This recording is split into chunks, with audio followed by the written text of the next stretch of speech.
누가가 기록한 기쁜 소식. 누가복음 10장. 전도자의 각오. 그 후 주님은 72명의 제자를 따로 뽑아 둘씩 짝지어서 자기가 직접 갈 모든 도시와 마을로 미리 보내시며 이렇게 말씀하셨다. 추수할 것은 많으나 일꾼이 적다.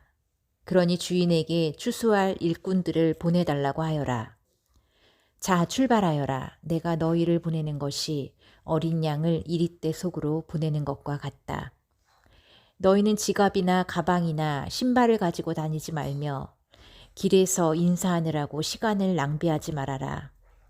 어느 집에 들어가든지 먼저 그 집에 평안을 빌어주어라. 만일 평안의 축복을 받을 만한 사람이 거기 있으면 너희가 빈 평안이 그에게 내릴 것이고 그렇지 못하면 그 평안이 너희에게 되돌아올 것이다. 너희는 한 집에 머물면서 주인이 주는 것을 먹고 마셔라. 일꾼이 자기 품삯을 받는 것이 마땅하다. 너희는 이 집 저 집 옮겨 다니지 말아라.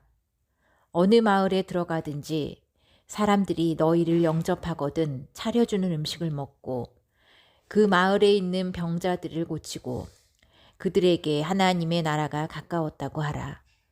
그러나 그들이 너희를 영접하지 않거든 그 마을 거리로 나와서 이렇게 외쳐라. 우리는 발에 묻은 너희 마을의 먼지까지 털어버리고 간다. 그러나 하나님의 나라가 가까이 온 줄 알아라. 내가 너희에게 말하지만 심판날에는 소돔이 그 마을보다 더 견디기 쉬울 것이다. 고라시나 벳세다야, 너희에게 불행이 닥칠 것이다. 너희에게 행한 기적들을 두로와 시돈에서 행했더라면 그들은 벌써 굵은 삼베옷을 입고 죄를 뒤집어 쓰고 앉아 회개했을 것이다. 심판날에는 두로와 시온이 너희보다 더 견디기 쉬울 것이다. 가버나움아, 내가 하늘에까지 높아질 것 같으냐? 아니다. 지옥에까지 내려갈 것이다. 너의 말을 듣는 사람은 내 말을 듣는 것이고 너희를 배척하는 사람은 나를 배척하는 것이며 나를 배척하는 사람은 나를 보내신 분을 배척하는 것이다. 71명의 제자들이 기쁨으로 돌아와 주님, 주님의 이름으로 명령했더니 귀신들도 우리에게 복종했습니다 하고 보고하자 예수님이 그들에게 말씀하셨다. 나는 사탄이 번갯불처럼 하늘에서 떨어지는 것을 보았다. 내가 너희에게 뱀이나 전갈을 짓밟고 원수의 모든 힘을 꺾는 권능을 주었으니 이젠 아무도 너희를 해칠 수 없을 것이다. 그러나 귀신들이 너희에게 복종한다고 기뻐하지 말고 너희 이름이 하늘에 기록되어 있는 것으로 기뻐하여라. 그때 예수님은 성령님으로 기쁨이 충만하여 이렇게 말씀하셨다.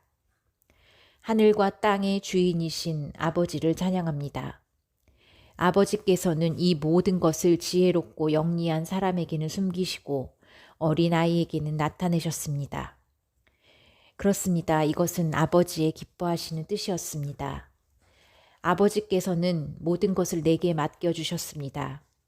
아버지 외에는 아들이 누군지 아는 사람이 없고 아들과 그리고 아들이 아버지를 알게 하려고 선택하는 사람 외에는 아버지가 누군지 아는 사람이 없습니다. 그러고서 예수님은 제자들을 돌아보시며 조용히 말씀하셨다. 너희가 보는 것을 보는 사람은 정말 행복하다.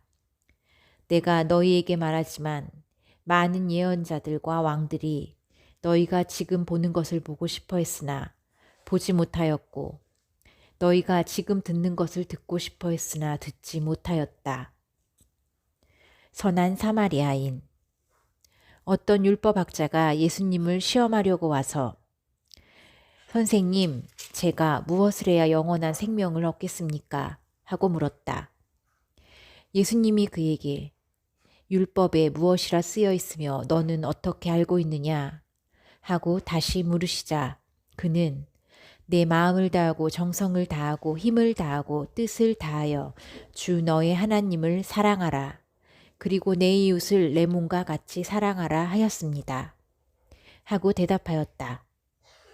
그래서 예수님이 그에게 내 말이 옳다. 그대로 실천하여라. 그러면 내가 살 것이다. 하고 말씀하셨으나 그 율법학자는 자기가 옳다는 것을 보이려고 그러면 누가 내 이웃입니까? 하고 예수님께 물었다. 그러자 예수님은 이렇게 대답하셨다. 어떤 사람이 예루살렘에서 여리고로 내려가다가 강도를 만났다. 강도들은 그 사람의 옷을 벗기고 때려서 반쯤 죽은 것을 버려두고 가버렸다. 마침 한 제사장이 그 길로 내려가다가 그를 보고는 피해서 지나갔다.